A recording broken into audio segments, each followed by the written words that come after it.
Hey guys, it's TEW2013 here and welcome to a new episode of WWE. It's a new day.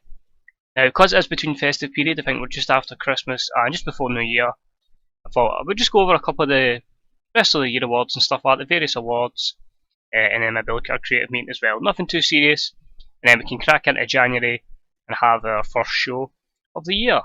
So nice and simple, we'll just go through these awards, we'll go through the top 500, see where our wrestlers rank, and we'll look at our creative meeting as well.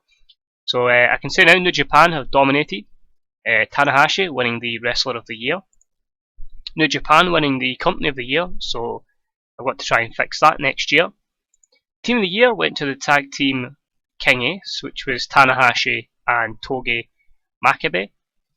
Match of the Year again went to Tanahashi as he was defeated by Tetsuya Nato. Apologies if I butchered his name there, not great with the Japanese names. Show of the Year went to New Japan, The Enemy Have Advanced. So again, New Japan just having a great year, us not so much. Young Wrestler went to Ita Kobayashi. So interesting to see how he develops over the foreseeable future. Popularity, fairly decent in Japan. Maybe someone who could bring in. He's wrestling at Dragon Gate at the moment. Veteran Wrestler of the Year went to Hiroshi Tenzan. So he's a good year there in New Japan. 44-year-old, will be interesting to see how long he can keep going. That's good for him. Female Wrestler of the Year went to Ashley Lane of TNA and potentially soon NXT. We do have her in a development contract. I do want to use her because I feel like she's someone that has so much potential, and it's criminally a shame that she's in TNA because I feel like if she was in WWE, she could be massive. So we're going to try and get her in development, finally get her a written contract.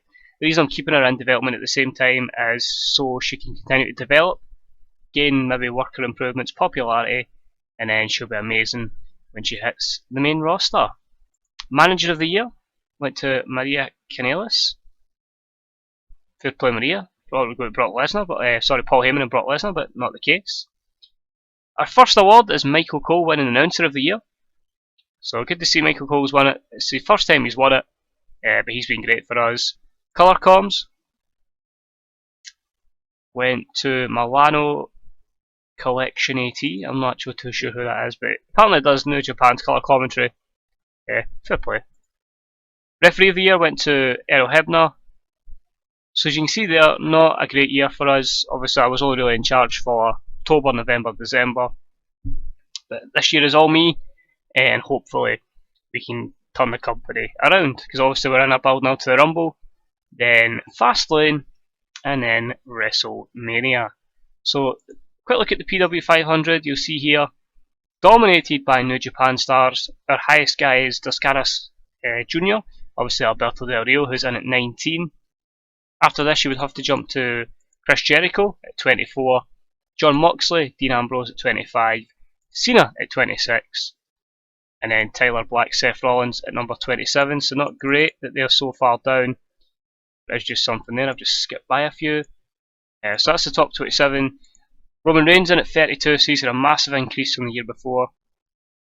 And after that, I think the next one would be Sheamus, who's in at 38. And then Finn Balor, 42. So he slipped down a little bit, but obviously this would be his first year in WWE. Hopefully if we keep pushing him, he can get higher and higher. Next up, Bad News Barrett in at 52. Cesaro in at 59. So he's went up a little bit, but hopefully a good push for Cesaro in the future to see him solidly become a top 50 wrestler. Dolph Ziggler at 67, way down from 15 the previous year, but then again that sums up really how Dolph Ziggler had been pushed by the WWE. Our former talent, The Big Show, at 74. Obviously he is now a free agent, so he's gone. And The Miz has an interesting rating in there in the top 100. One ahead of Kurt Angle, who's 78 and 79. Next up, have we got him on the top 100? We have Glenn Jacobs Kane at 90. There will be a return soon for Kane in our storylines. It'll be interesting to see how he is going forward.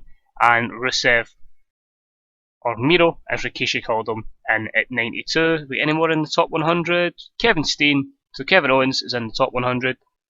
Down a little bit, but hopefully we can push him on going forward, and that is it. We'll probably have quite a few out with the top 100, including Robert Roode at 102 and Bray Wyatt at 105. So let's just look at the top 100 from the 500.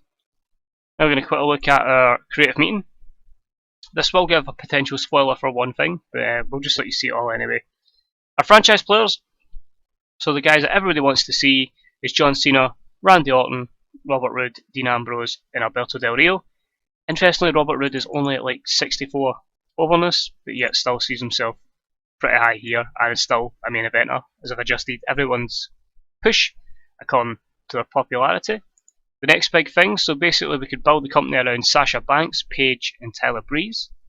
Hot prospects. I'm noticing with these mods especially, it's mostly females. But then again, because they're obviously much younger than their male counterparts.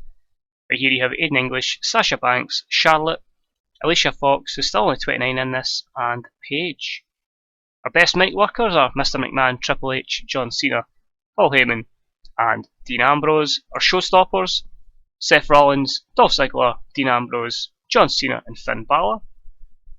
It says they've got impressive in-ring psychology, yet when we had Rollins versus Ambrose, it said it flopped. Ring generals, Cena, Ambrose, that's the same one. Sorry, is it? No, it's a different one actually. Cena, Ambrose, Rollins, Del Rio, and Ziggler. It's a wee bit different to that, so that's so these guys can take up another level, which is Balor, etc. Del Rio and stuff for the in-ring psychology. That's cool. Corrected myself there. Waving momentum, getting into the new year. John Cena with that decent momentum. Hopefully he can keep going and going. Popularity 86. A little bit lower than he started at, but I suppose he's still he's a B+ player apparently. But hopefully we can build him up in storylines going forward. We have Dean Ambrose, who we've built up massively. You can see here started at 75. We've got him up to 83. That's a decent hanging of 8. If we can keep building him up in this feud with Lesnar, hopefully we can get him into an A. Ideally, if we can get a few wrestlers into A ratings in popularity, then we should be getting good ratings going forward. Brock Lesnar, obviously we've barely used him, but when we have, he's putting people over, because we know he can get legitimacy if needed, but he's went for a B, 83, so that's what he started at, so given this mod, he's up to an 84. Hopefully the feud can elevate him. And Dean Ambrose. Roman Reigns, 79, but it says he started as low as a B- 72, so we managed to pull him up to 79. Hopefully we can keep pushing him and get Roman over, make him look strong. And Finn Balor, obviously, our big work so far, 68s, considering he started at a D 43, so he's already went up by at least 25 in overness, so that's really good, and hopefully he can keep going and reach that Japanese overness in the States. So who's not? Well, that is Fernando, Dolph Ziggler, who we've jobbed out a lot, Diego, Yvonne Dudley, and Jack Swagger. Time decline, The Undertaker, Chris Jericho, RVD, Kane, and Layla, and Hidden Gems, Shelton Benjamin, Mickey James, Drew Hankinson, all former WWE talents, plus Jason Axe and Kiko Taro, I believe that is. So yeah, I like what we're saying in any of them. I mean, we just need to try and get some guys over. Once we get the overness to some guys, that'll transition into better ratings, and then we can get away from this horrible national, back to international, and hopefully global after that. But so that's it for this episode, guys. It was just a little recap on the top 500, plus your award winners and how they were looking creatively. But most importantly, guys, hope you had a good Christmas, enjoy the new year, and next Monday we'll be back with our road to the Royal Rumble. So thanks for watching, guys. As always, if you get any comments how your top 500 went, if you're doing a save round at this time and passed into January, let me know as well. And hopefully I'll see you all next year. Bye bye.